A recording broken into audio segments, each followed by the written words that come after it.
Bismillahirrahmanirrahim. Qala al-mu'allif rahimahullahu ta'ala wa nafa'ana bihi fid dini wa dunya wal akhirah. Amin amin bi rahmatika ya arhamar rahimin. Wa ruwiya an Aisyah radhiyallahu anha qalat sabainama Rasulullah sallallahu alaihi wasallam jalisun fil masjid idkhalat imra'atun min mujainata tarafalu fi jinatilaha fil masjidi faqala an-nabiy sallallahu alaihi wasallam ayyuhan nas albasu nisa'akum an labsil jinati wa tabakhturi fil masjidi fa inna bani Israila lam yal'anu hatta albasu nisa'ahum az-zinata wa tabakhtaru fil masjidi. Wa ruwiya, dan riwayatkan dari Aisyah, Siti Aisyah radhiyallahu anha, bainama Rasulullah sallallahu alaihi wasallam jalisun fil masjid. Kata Siti Aisyah, pada satu waktu Rasulullah sallallahu alaihi wasallam sedang duduk di dalam masjid. Idkhalat imra'atu min mujainah. Gitu. Tiba-tiba masuk salah satu perempuan dari golongan Muzinah. Ini golongan dari keturunan Mudor. Jadi ada perempuan yang datang kepada Nabi ketika Nabi duduk di dalam masjid. Cuman apa? Tarfalu fi jinatila fil masjid. Dia berjalan dengan memperlihatkan perhiasan di dalam masjid. Nah, faqala an-nabiy sallallahu alaihi wasallam ayyuhan nasu innahu nisa'akum an labsil zinati wa tabakhturi. Maka Nabi bersabda, ayyuhan nas, wahai manusia, annahu, larang, cegah, nisa'ahum, akan kaum perempuan kalian, zinata wa tabakhtaru, an labsi zinati wa tabakhturi, dari memakai perhiasan dan berjalan lenggak-lenggok fil masjid, di dalam masjid. Ini larangan. Kenapa perempuan itu sholat di dalam rumah lebih utama dibanding sholat di masjid? Ini banyak hadis riwayat yang melarang itu.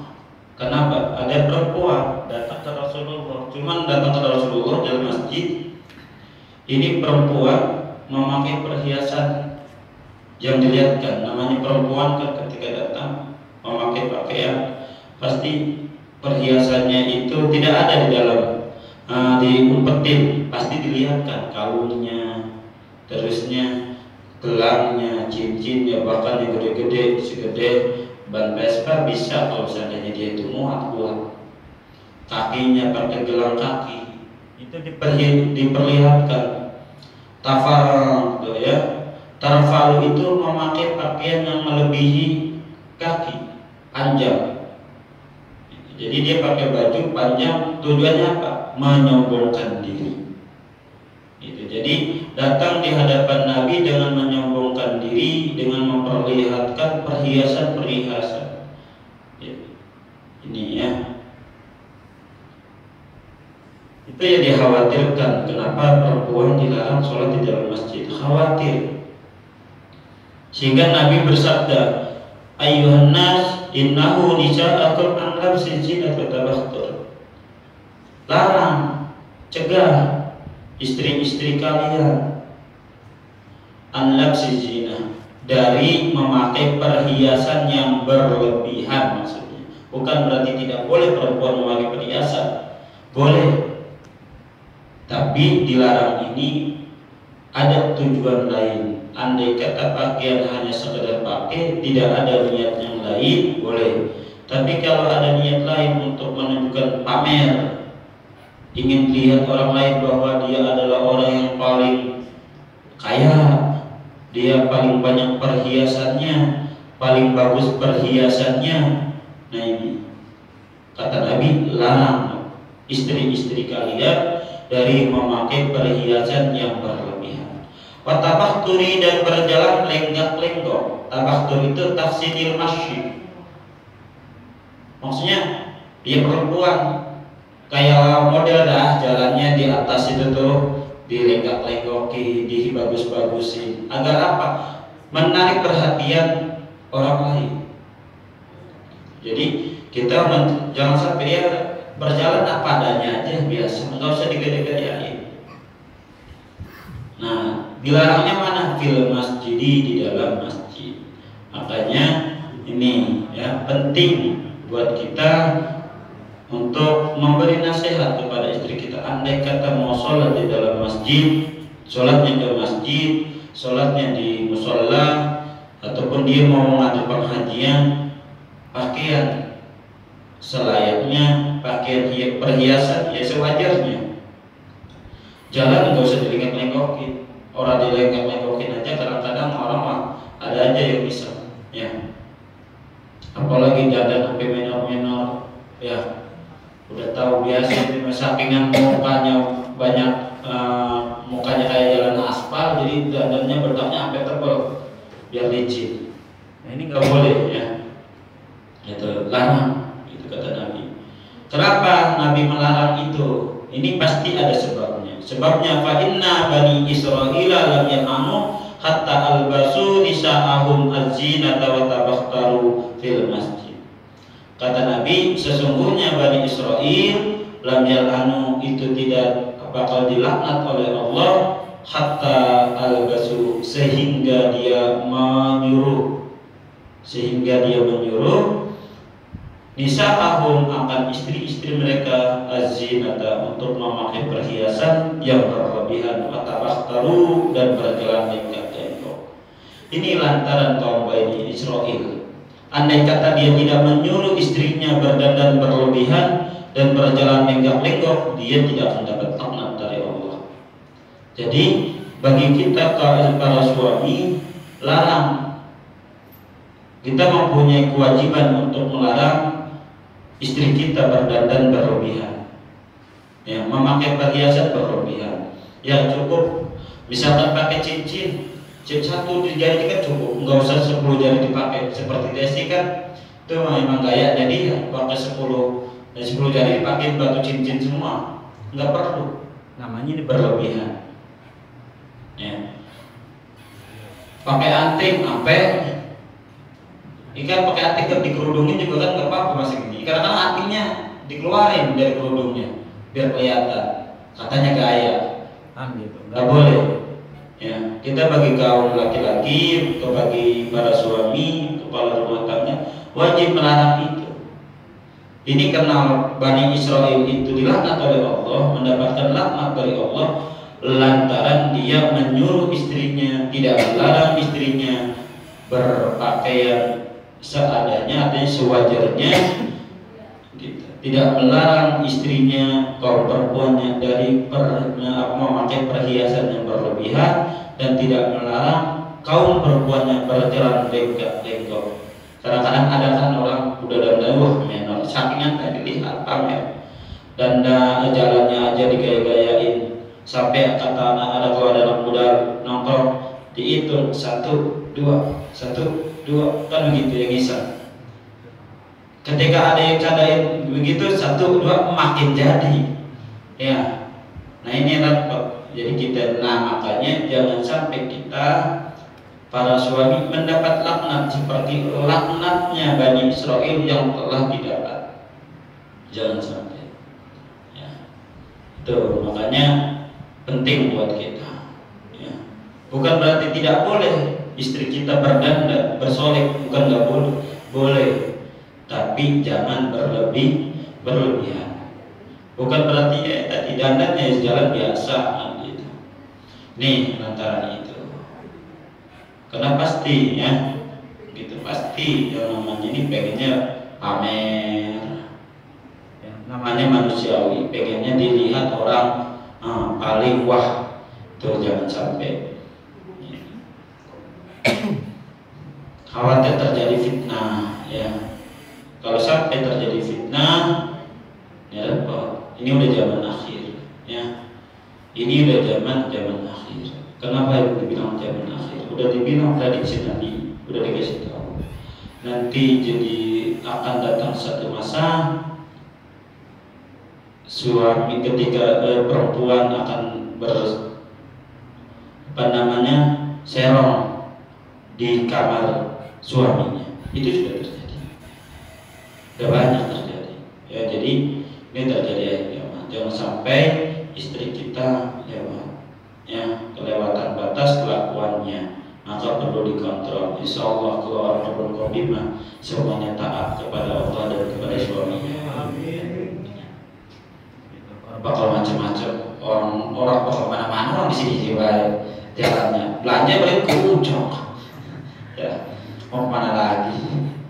Ucok ke sana Madura kan gitu doang. Orang bakal keluar negeri dah. Keluar negerinya orang kebun kopi paling umroh dan haji. Itu doang ya. Itu doang. Nah itu.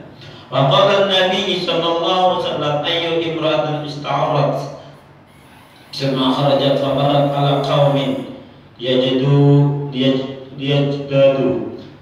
raihaha fa hiya zaniyatun wa kullu 'ainin janiyatun.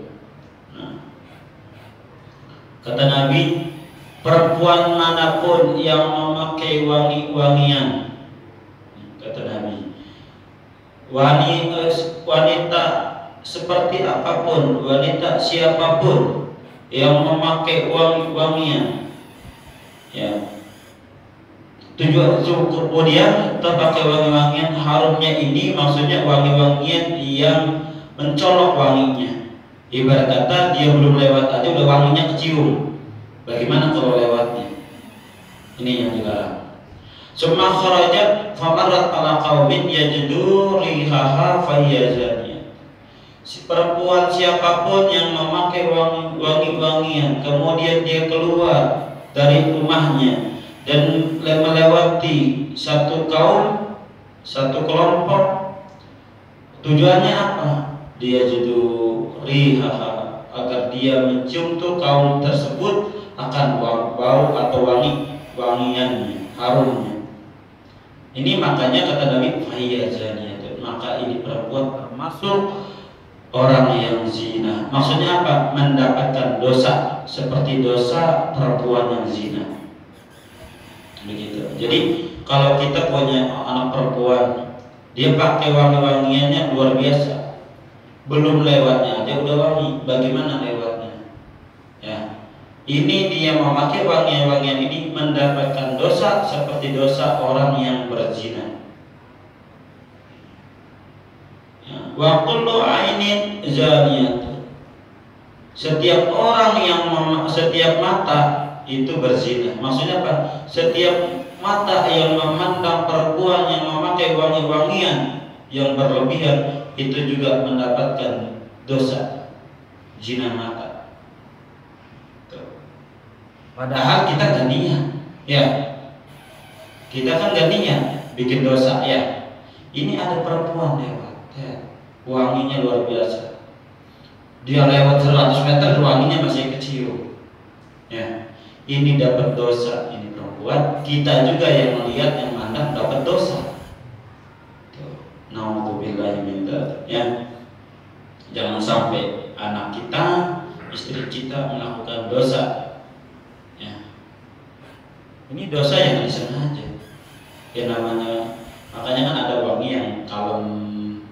Karena wanginya minyak wanginya perempuan sama laki-laki kadang-kadang lebih nyengat wanginya perempuan dibanding laki-laki. Itu makanya kalau mau beli parfum ya jangan sampai wanginya nyengat. Ya, cari aja yang kalem. Bukan berarti nggak boleh pakai wangi-wangian, boleh. Tapi jangan sampai yang nyengat.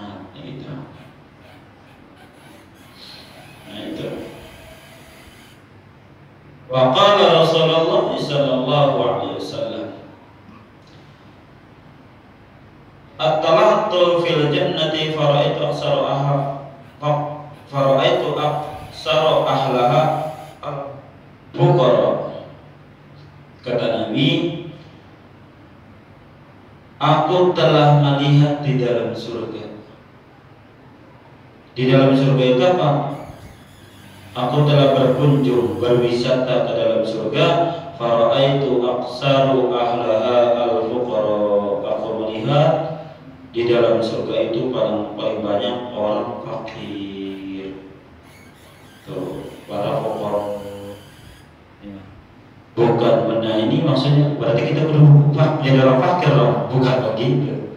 Bukan di dalam surga itu kata Nabi, di dalam surga banyaknya orang fakir, biar masuk surga jadi orang fakir juga, aja bukan begitu.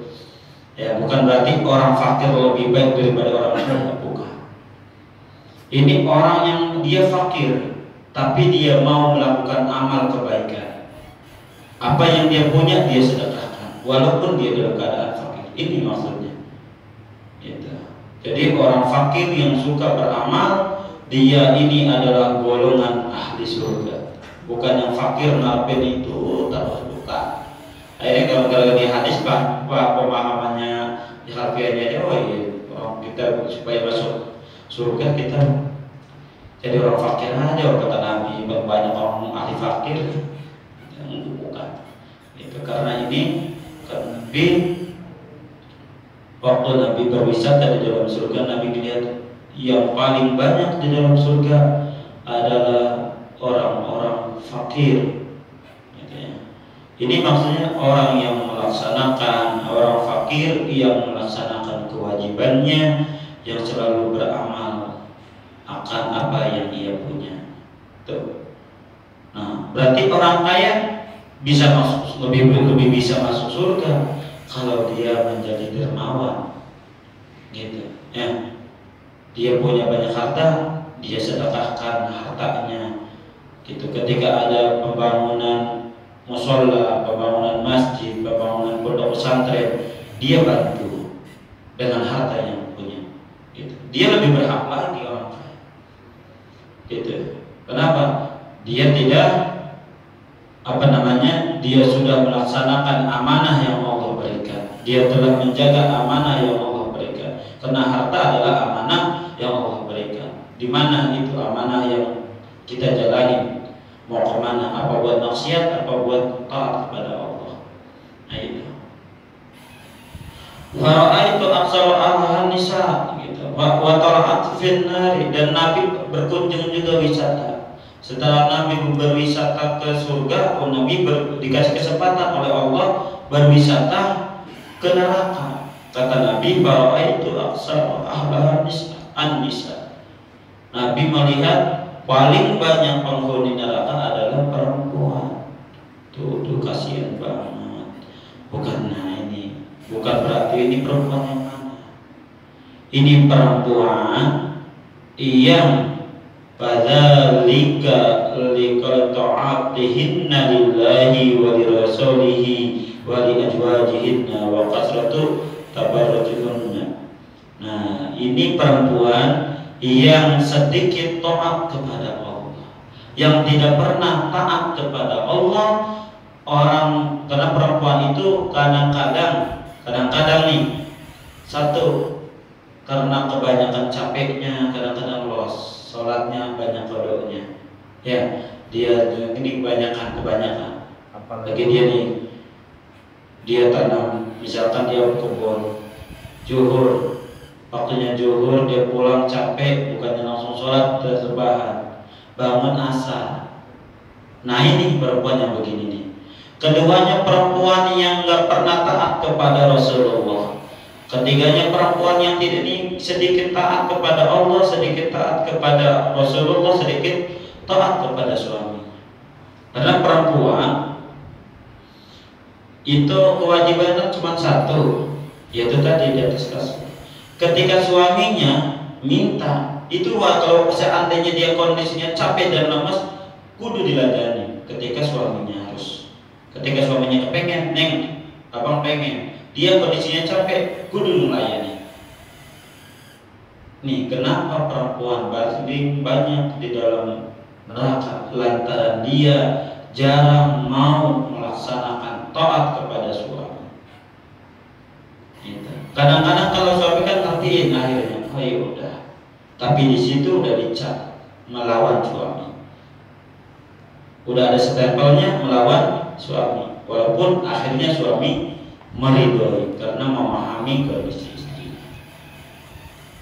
Makanya naudzubillahi min dzalik, jangan sampai kita punya keluarga, istri kita, anak perempuan kita melawan, tidak taat kepada Allah, tidak taat dan patuh kepada ajaran Nabi, dan tidak taat kepada perintah, dan mau melaksanakan apa yang suami perintahkan, kecuali perintahnya dalam kemaksiatan boleh dilawan.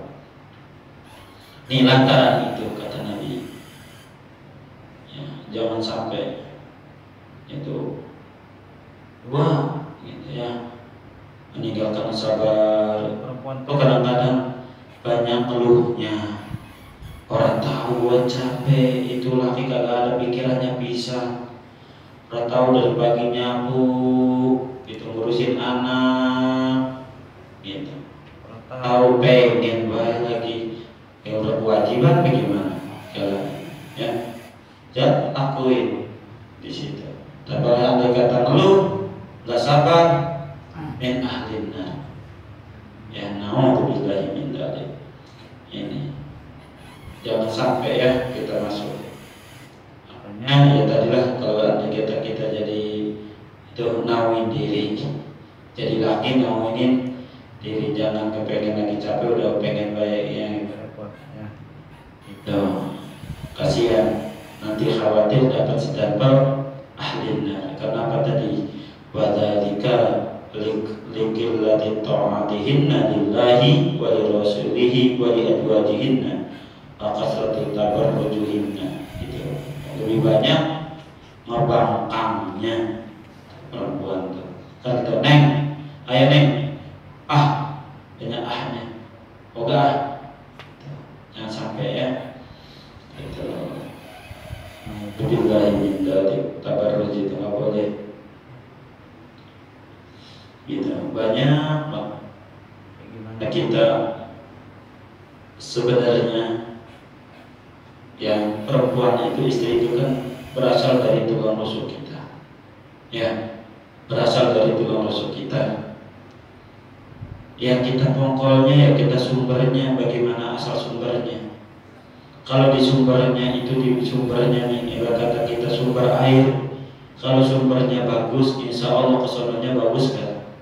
Bagus. Kalau kitanya kotor, ya insya Allah kesononya kotor juga. Makanya jangan selalu ngecap istri salah.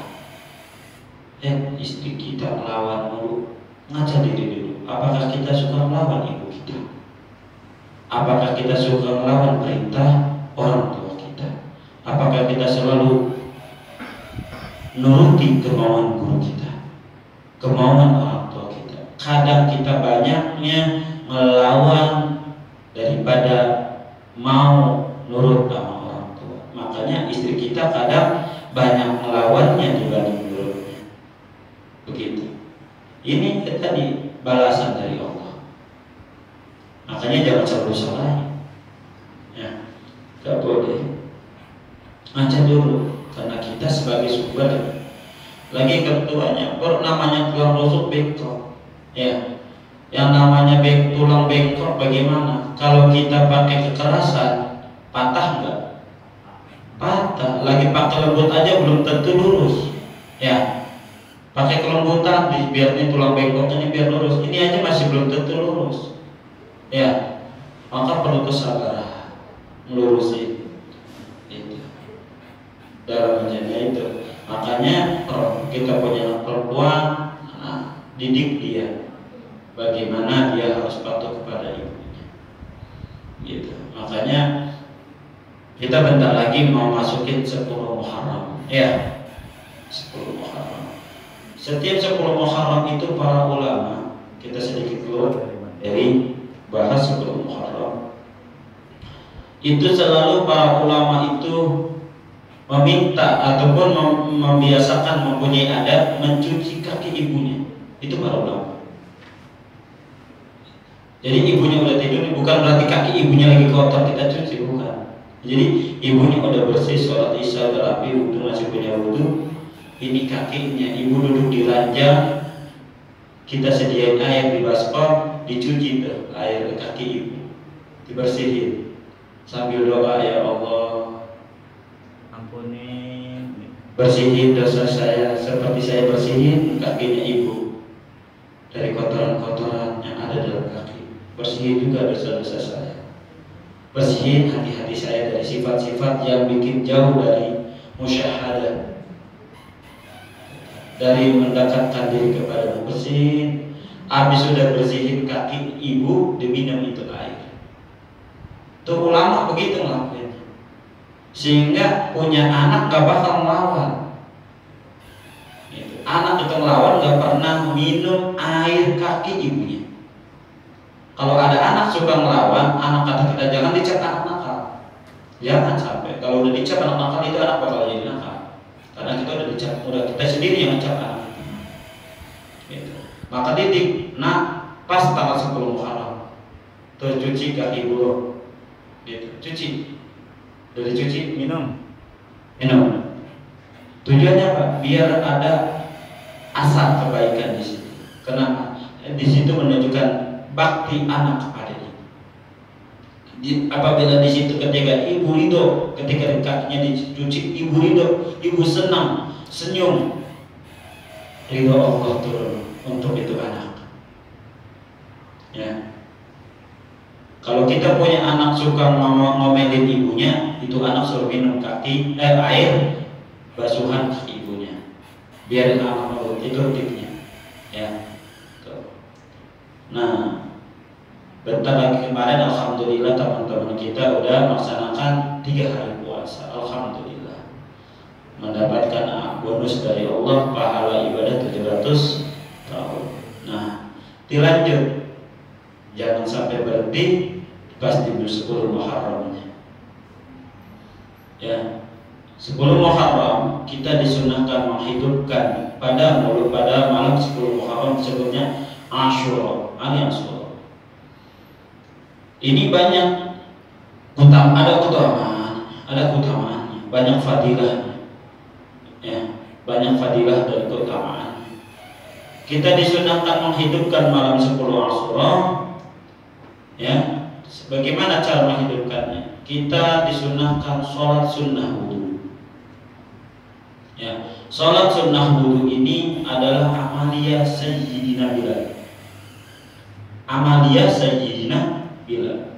Ketika Nabi Muhammad Isra dan Mi'raj berkunjung ke surga, Allah kasih kesempatan kepada Rasulullah berkunjung ke surga, berjumpa dengan Sayyidina Bilal.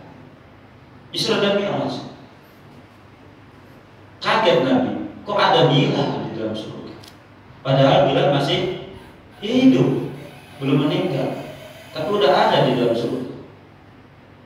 Ketika selesai Isra Mi'raj, Nabi ketemu Bilal. Wahai Bilal, saya mau nanya, kenapa engkau lebih dulu masuk surga dibanding saya? Kata Nabi. Kan Nabinya Rasulullah. Kata Nabi, kenapa engkau lebih dulu masuk surga dibanding aku? Apa jawab Bilal? Wahai Nabi, saya tidak tahu kenapa saya lebih dulu masuk ke dalam surga. Tapi aku setiap selesai wudu, aku melaksanakan sholat sunnah 2 rakaat. Kata Bilal, wahai Nabi, setiap aku selesai wudu, aku melaksanakan sholat sunnah 2 rakaat. Namanya sholat sunnah wudu. Kata Rasul, itulah yang membuat engkau masuk surga lebih dulu dibanding aku. Pengen masuk surga lebih dulu. Nah, ya. Sholat sunnah ini, habis wudu sholat sunnah, habis wudu sholat sunnah. Ini Sayyidina Bilal. Ini amaliyah di 10 Muharram malamnya. Ini malamnya menghidupkan malam sampai nanti. Nanti ini mah ya ke 10. Bagaimana niatnya? usolli sunnatal wudu'i raka'ataini lillahi ta'ala. Saya sholat sunnah wudu 2 rakaat karena Allah Ta'ala. Ya, karena kita mau bahas sebelum Muharram nih, enak gitu. Biar kita puas. Kemarin udah tanggal 1 kita hidupin dengan doa awal tahun. Jangan sampai keutamaan lagi di tanggal 10-nya, di malam 10-nya kita luput.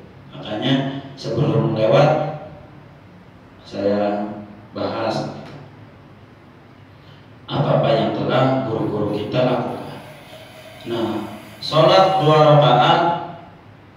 Rakaat pertama bacaannya setelah Fatihah, baca setelah Fatihah surat An-Nisa ayat 64. Surat An-Nisa ayat 64. Udah tuh bunyinya. Kelanjutannya nih, saya catat bukan ayatnya masalahnya. Tengah ayatnya, walau annahum idzalamu anfusahum ja'uka fastaghfirullaha wastaghfirullahu rasul law wajadullaha tawwabar rahimah. Yang depannya itu apa itu? Ya Allah. Nah, itu pokoknya surat An-Nisa ayat 64, ayat pertama. Setelah ayat itu selesai dibaca, baca istighfar 3 kali. Astagfirullahaladzim, astagfirullahaladzim 3 kali.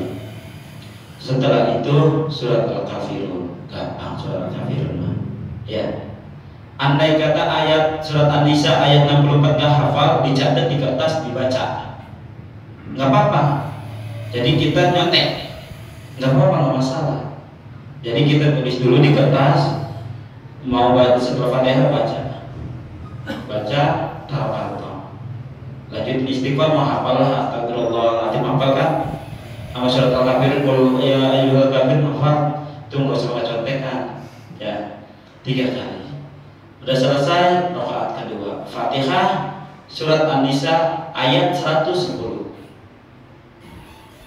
Masih surat An-Nisa 110.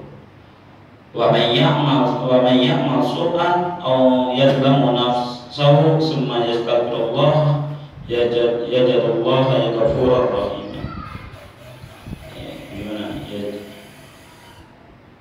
Pokoknya itu ayat. Itu salah kayaknya saya baca nih, baca ayatnya saya salah. Pokoknya ayat An-Nisa 110. Dia tanya dulu nanti. Wa may ya'mal su'an, ayat depannya tuh wa may ya'mal su'an.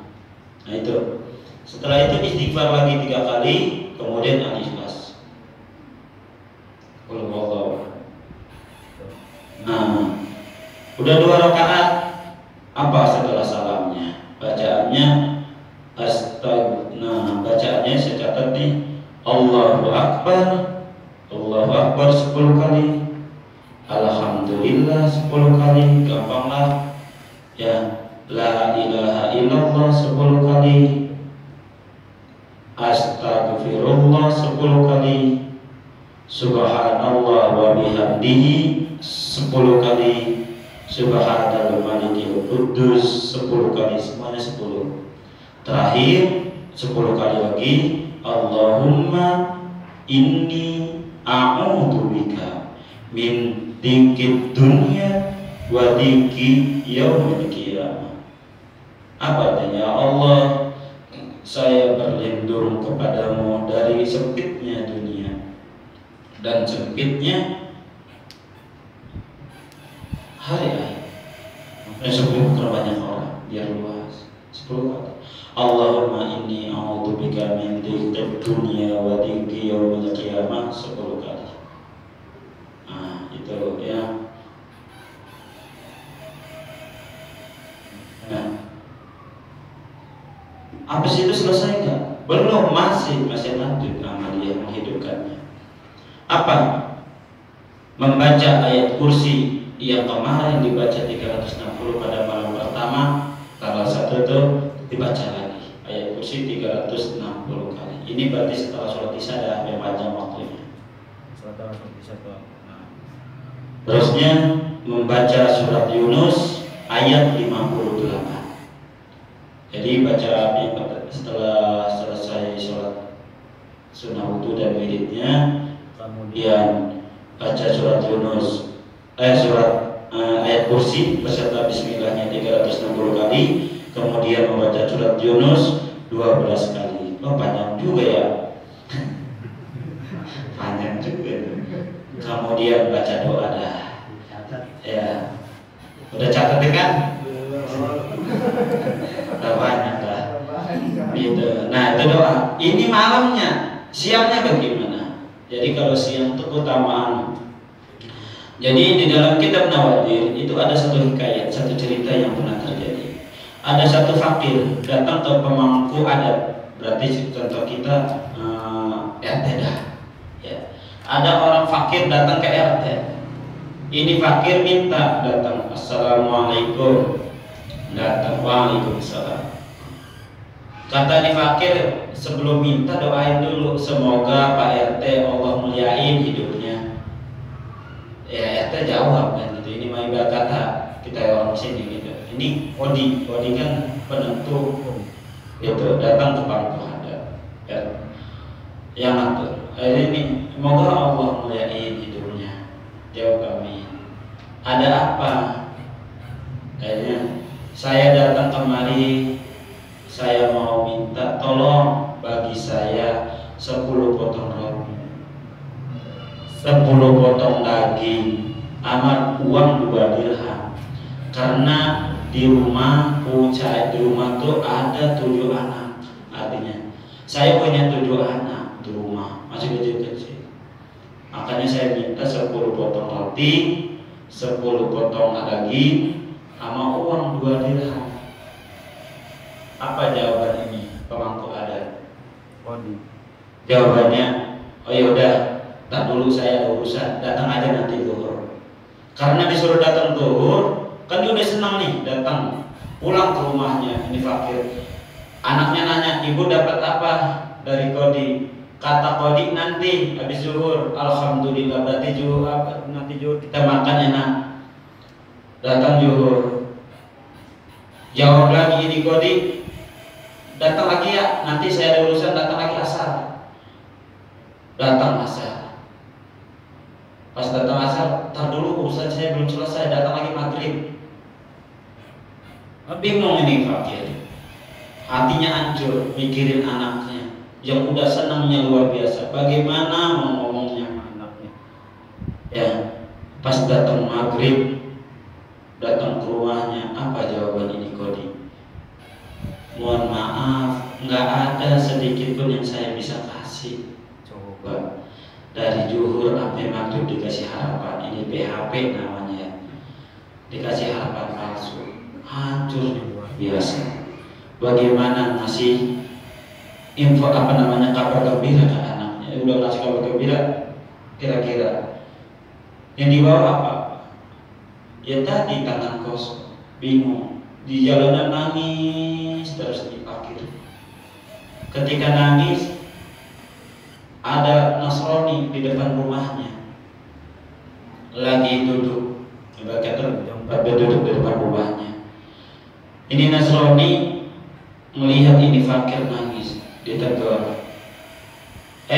Fakir, kenapa engkau nangis? Ceritain sebabnya kenapa engkau nangis. Apa jawaban ini fakir? Karena ini iman Nasrani, bukan urusanmu tentang keadaan. Jadi gak usah tahu urusan saya.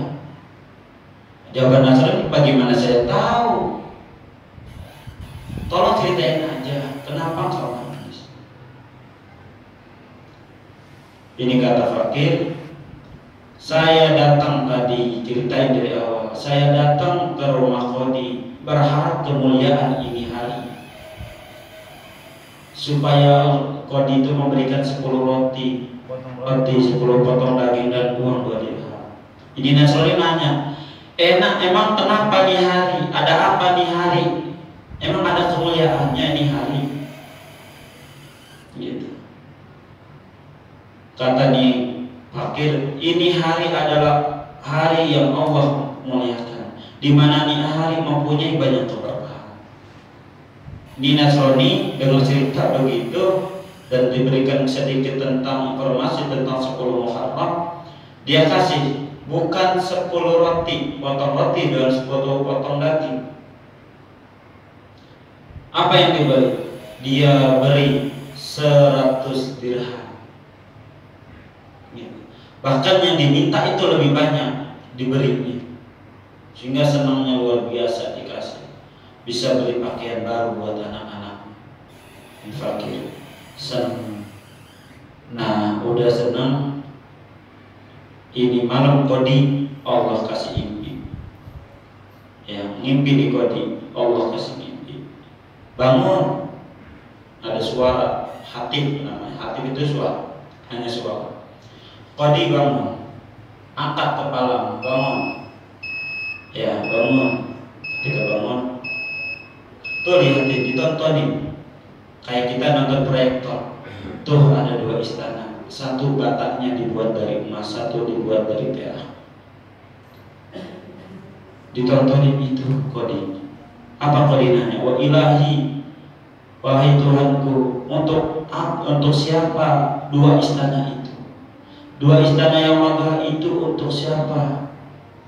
Apa jawaban itu suara? Ini tadi istana yang terbuat dari emas dan dari perak ini tadinya disiapkan untuk, lantaran engkau menolak akan permintaan dan tidak engkau berikan apa yang diminta oleh fakir, akhirnya ini 2 istana Allah berikan kepada Nasrani, tetanggamu. Bangun langsung dicetak, keluar rumah ketok-ketok pintu tanpa lagi basa-basi, nanya, apa yang kau lakukan tadi malam? Apa yang kau lakukan tadi malam? Kebaikan apa yang kau lakukan tadi malam? Ajidai, saya ngebagi itu fakir yang datang ke rumahmu, yang minta 2 dirham aku kasih 100 dirham. Aku kasih semua yang dia mau. Oh, itu kebaikan yang kau lakukan.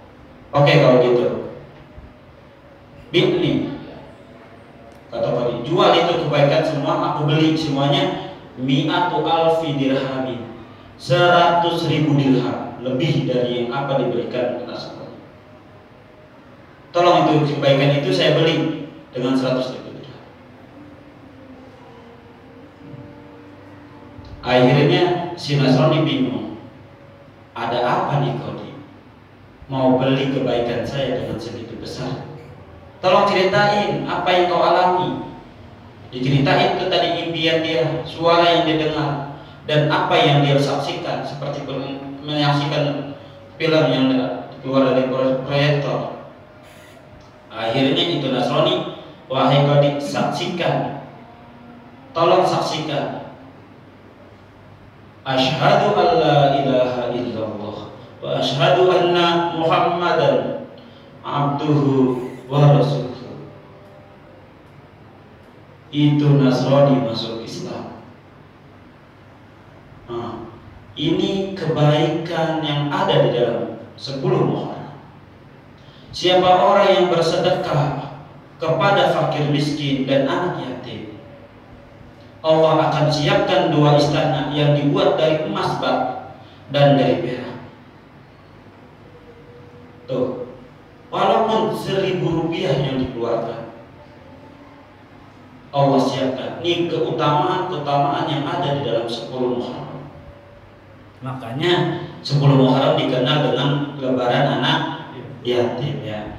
Itu semoga apa yang kita akan lakukan di 10 Muharram Allah ridhoi. Amin. Dan kita juga diberi kesempatan panjang umur, sehat badan dan rohani, dan keluasan rezeki sehingga kita dapat bersedekah di hari 10 Muharram dan mendapatkan apa yang telah Nasrani dapatkan. Gitu. Ya, mungkin ini yang dapat saya sampaikan, kurang lebihnya mohon maaf. hadanallah wa iyyakum. Wabillahi taufiq wal hidayah. Wassalamualaikum warahmatullahi wabarakatuh.